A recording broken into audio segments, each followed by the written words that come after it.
नागपूरसह परिसरामध्ये रात्री 11 वाजतानंतर अवकाळी पाऊस झाला आणि अवकाळी पावसामुळे नागपुरातील कळमना मार्केटमधील हजारो पोती धान्य जे उघड्यावर होतं ते धान्य भिजलेलं आहे।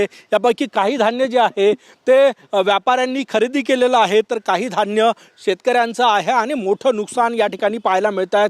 दरवेळेस पाऊस आला का अशा प्रकारे या मार्केटमध्ये शेकडो पोती हजारो पोती धान्य जे आहे ते भिजतं। आता याला जबाबदार कोण हा सगळ्यात मोठा प्रश्न आहे। बघा, हे धान्य या ठिकाणी भिजलेलं आहे, ही पोती भिजलेली आहे आणि एक दोन नाही, इथे 8 ते 9 शेड्स आहे आणि प्रत्येक शेडमध्ये 1000-1200 पोती म्हणजे जवळपास 10 ते 11 हजार पोती धान्य बाहेर उघड्यावर ठेवलेलं आहे आणि ते सगळं धान्य जे आहे ते भिजलेलं आहे। याला जबाबदार कोण आहे हा सगळ्यात मोठा प्रश्न या निमित्ताने उपस्थित होतोय। आपण हे दृश्य या ठिकाणी बघू शकतो।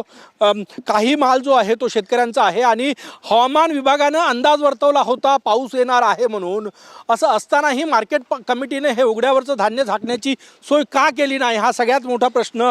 आपल्यासोबत काही शेतकरी आहे, त्यांना विचारूया की अवकाळी पाऊस आला, दरवेळेस धान्य भिजतं, यावेळेसही भिजलं, नुकसान होत नाही शेतकऱ्यांचं? नुकसान होत आहे, मग तर याच्यावर काहीतरी करायला पाहिजे। झाकण्याची व्यवस्था आहे ना?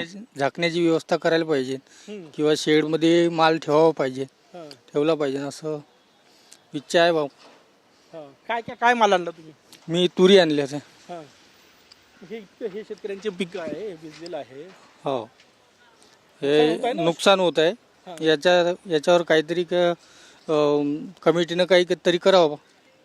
नक्कीच सगळ्यात मोठा प्रश्न आहे की मार्केट कमिटीनं या ठिकाणी धान्य शेडमध्ये ठेवण्याचं किंवा पावसाचा अंदाज असेल तर धान्य झाकण्याची सोय जी आहे ती करायला पाहिजे। पावसाचा अंदाज आहे, दरवेळेचं हे रडगाणं या मार्केटमधलं की पाऊस आला, अवकाळी पाऊस आला की शेतकरी आणि व्यापाऱ्यांचं हजारो पोती धान्य भिजतं। याला नेमकं जबाबदार कोण आणि त्या जबाबदार लोकांवर कारवाई का होत नाही हा सगळ्यात मोठा प्रश्न आहे। कॅमेरामॅन सचिन सयामसह गजानन उमाटे, TV9 मराठी, नागपूर।